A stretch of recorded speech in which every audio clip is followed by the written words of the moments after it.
Hello, bruv. We're back with more ghost stories from Foxfire 2. Boogers, Witches, and Haints. This will be the wrap-up of this chapter of this Falling Apart book. And this is section 4. Logically enough, the kinds of phenomena described here have given rise to a number of superstitions, many of which are still firmly held as fact by individuals here. Ed Watkins, for example, claims that if you rebuild or repair a part of your house with new lumber, any ghosts that are there will leave. Others follow. Jim Edmonds. A witch will come to borrow something. If they don't get nothing, then they can't do nothing to you. I heard about a man. A witch said he'd make a witch out of him if he followed him. They come to this door, and the witch said, "Hi-ho, hi-ho, in the keyhole I go." He went on in and got all he wanted.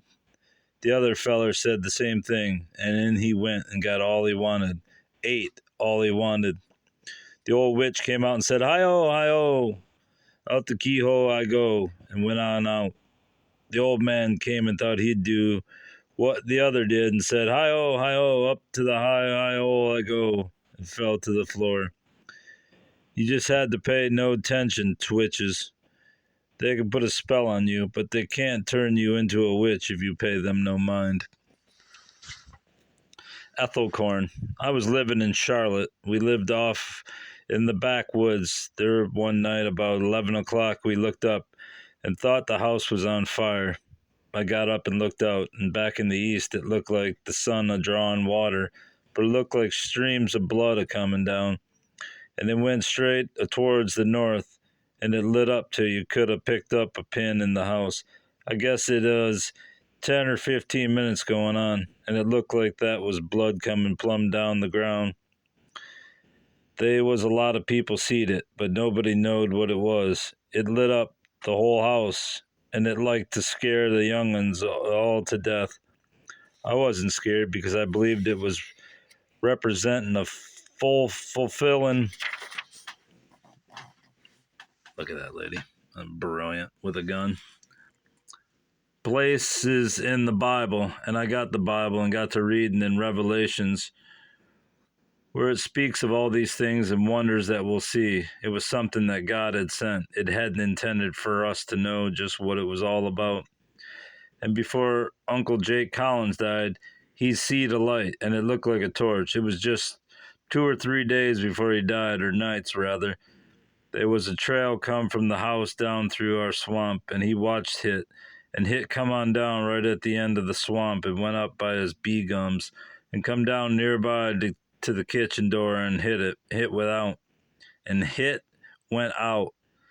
It was just 2 or 3 days after that he fell dead, and we always thought it was a talking of his death because talkings will be of things to happen like that. Looked like somebody just carrying a pine torch lit in their hand. And it come down right at the kitchen door, and it just vanished. And another talking we had went working in the fields up behind the old Union Chapel church, and Hit went like benches and everything else turning over in that church. And I thought there was somebody in there who'd broken. And I went, and the doors was still locked. And I looked in the windows, and we never could see nothing. There was no benches nor nothing disturbed. And I went on home. That evening late, they come and told me Gertrude Norton was dead. They was going up there to ring the bell. Plate 353 and 354. I don't know what the hell that is. Looks like a sick frog dying on a tree stump. Plate 355. Looks like sunrise, sunset. Aunt Nora Garland. My mother and Aunt Jane, they was young girls then. Get this shadow off there. They were going summer to spend the night with somebody, and they were going together, you know. They was to meet in a certain place. Well, she waited and waited and waited there in that place, and she never did come. And she started up the road, and she looked back and seen her coming just as plain as she'd ever seed anybody in her life. But it wasn't her. She was dead.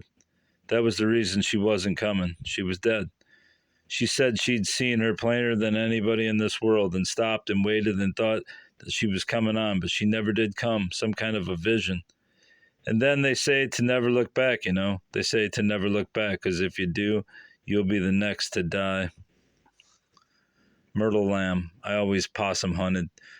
We would always go on a rainy night in these old fields. That is the place to go. They would always go up in an old tree that is growed where nobody lives. Go on a dark, drizzly night. I always had the best luck with them.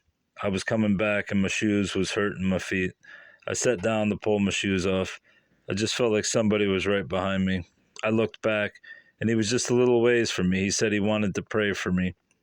I said if he wanted to pray for me to stay right there, I wasn't going with him.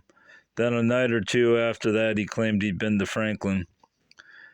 I believe he was trying to come up Middle Creek and said he got lost. Then he come, said he wanted a lantern. I didn't feel like he was gone, and I went upstairs and looked out the windows. And he is a standing. His light was shining out from under the porch. My mother and my brother went out, and he run through the cornfields. Later, it was like something up in the upstairs jumping up and down. I heard it twice. People said that it was a warning. And the next day, my mother got bad off with pneumonia. Mrs. Mary Carpenter. I reckon I must be superstitious or something, whatever you call it. If a rooster crows of a night, the older people said somebody'd be sick. Or if somebody went to bed a laughing and a cutting up and having fun, somebody'd be sick in the family, or your neighbor'd be sick, or some one of them dead. One night, blank and blank went to bed a laughing and a cutting up, and their mama said, cut that out in there, said somebody will be sick in the morning, and said next morning before they got up that somebody was knocking on their door, their closest door neighbor. One of them was dead, and you heard about my boy falling on his shotgun and getting shot? Well, about 2 or 3 nights before. Now, I don't know if that had anything to do with it or not, but that rooster crowed at midnight, and I thought it was time to get up. They wake me up when they crow, so I jumped up, thought it was time for them to get up and go to school, and I got up, and it was just midnight, and John, he told me that chickens crowed anyhow at midnight, and I said, well, maybe they do. I didn't think too much about it, but it wasn't too long till I was back asleep and they waked me up a crowing again. Well, I bounced out to see if it was time to get up and go again, and it was between 2 and 3 o'clock. And I knowed then, I thinks, well, something must be going to happen to us. And 2 or 3 days after that, Leroy, he started to hunting, and there was snow on the ground and ice, and he stepped on a log with ice on the log, and his foot slid, and he fell off backwards off the log and shot his foot in two. I don't know. I guess there's nothing to it, but I couldn't help think it was because that rooster crowed. I killed the rooster. Yeah, I killed that rooster before he ever got out of Greenville Hospital. Took him off yonder and dug a hole and buried him. In the end, at the end, you meet God.